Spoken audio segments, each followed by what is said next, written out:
Svarthvítir dagar heitir endurminningabók eftir Jóhönnu Kristjánsdóttur. Hún endar í rauninni þar sem að bókin hennar Perlur og steinar byrjar, sem sagt þegar hún er ung kona og þá kynnist hún Jökli Jakobssyni, en þetta er sem sagt bernskusagan uppvaxtarár í Reykjavík, á Reynimel, fjölskyldu hennar og ferðir í sveitaðar í Dölunum og Króksfjarðarnes. Jóhanna, vertu velkomin. Já, þakka þér fyrir. Þú ert að segja bernsku sögu þína og svona fram á unglingsár.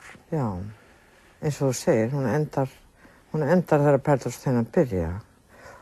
Og mér fannst svona, fyrst þegar ég fór að skrifa þetta, fannst mér að þetta væri nú kannski bara fyrir mig, en svo sé ég það, eða sá ég það, að þetta gæti alveg átt erindi við fleiri.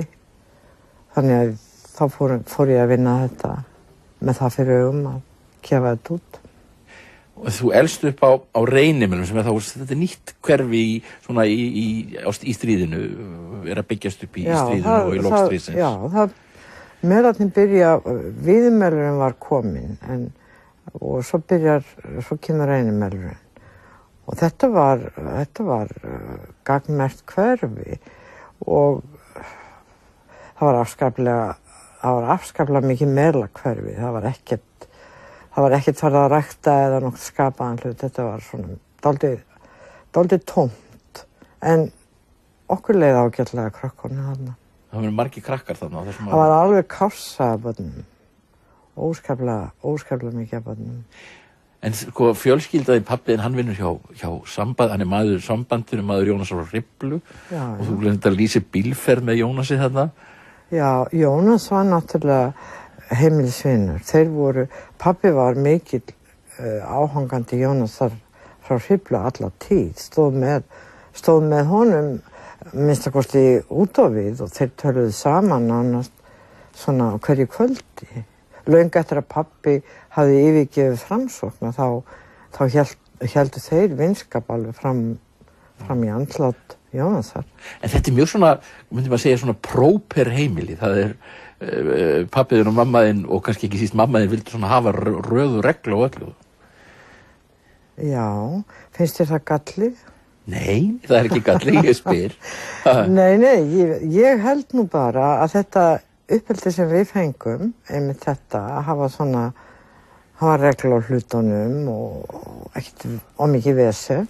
Ég held að það hafi nú bara verið þeirra kynslóð, og það var náttúrulega, þau voru náttúrulega afskaplega reglusöm. Já, mömmuðin er óskaplega nöp við kommunista og fyllibittur. Já, það var það sem að mamma hafði mest að ímugust á. Hún var á móti kommunistum og hún var á móti fyllibittum. Og ég var ekki alveg með á því. Ég skildi ekki alveg af hverju hún var svona mikið á móti kommunistum og fyllibittum. Því að hún hafði ekki alist upp við óreglu, og engin kommunisti sem ég veit til hafði nokkuð tíma gert henni neitt. En þetta var nú eiginlega dálítið mikið svona á þessum tíma. Þeir voru hvítir eða svartir. Bæði lífið og umhverfið, og þannig var þetta. Og þetta var ágætt. Ég í raun og veru kunni bara voða vel við þessa reglu. Hvernig var hann Bragi bróðinn, sem við þekkjum nú vel úr þessum þáttum? Ég segi nú frá honum í bókinni.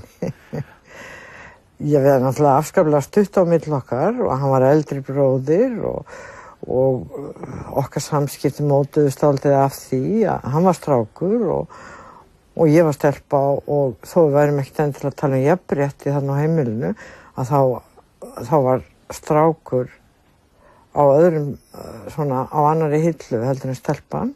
Það var ekki það að foreldrar mínir litu niður á mig eða eitthvað svoleiðis, en Bragi réð því sem hann ætlaði að ráða í okkar samskiptum. Var hann frekur? Hann líka talaði alltaf hærra heldur en ég hef aldrei getað talað hátt. Þannig að hann var frekur, en hann myndi líka segja að ég hafi verið mjög frek. Það er reyndar skín nú sumstað gegnum bókina að þú hafi verið talin frek. Já, en ég skildi það aldrei. Nei. Mér fannst ég aldrei vera frek. Þetta eru merkilegar lýsingar á fjölskylduðinni. Þú sko afiðinn og amma þín þarna í hérna móðurættina, þau koma og sko, þeirra samband er mjög sérkennilegt því að amma þín vill aldrei neitt vita af afaðinum og ekki alveg svona vita hvað komur búið. Þetta er svolítið heillandi sagan af þessu fólki og Ísleifur er mjög heillandi maður. Ísleifur, já, ég tek nú undir það að hann var það. Og þessi saga þeirra er mjög dramatísk, afskaplega dramatísk, fannst mér strax sem barni og þegar ég var unglingur og fullorðinn að þá fór ég að leita mér upplýsinga hvernig hefði staðið á þessar miklu dramatík sem að þarna var.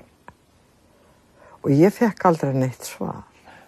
Það skildi enginn af hverju þetta var eins og það var. En afi á Krók, Ísleifur, hann var svona með meiri ljúflingum, mestu ljúflingum sem ég hef kynnst dagana. Já. Fallegu maður, virkar á mynd og svona, kastar frá vísum og spaugari. Já, hann var líka mjög vitur maður og svona þessar mér finnst ég að hafa lært voða mikið á hann. En amma þín svona... Amma var náttúrulega gulla manni en hún var óskaplega, hún var alvörugefin og dálítið ströng. Samt var hún ekki beint ströng. Ég held hún hafi bara aldrei verið mjög glöð alla daga. En sko, svo þarna saga sem manni finnst mjög merkileg svona í ljósi samtímans að sko, þú ferð í sveit og í Dölunum í Hjarðarholti og endar á því að þú unir þig mjög vel þar og þú fellir hugi til ungs manns þarna og þau því fellir hugi saman. En svo einhvern veginn í rauninni nánast að stíga ykkur í sundur.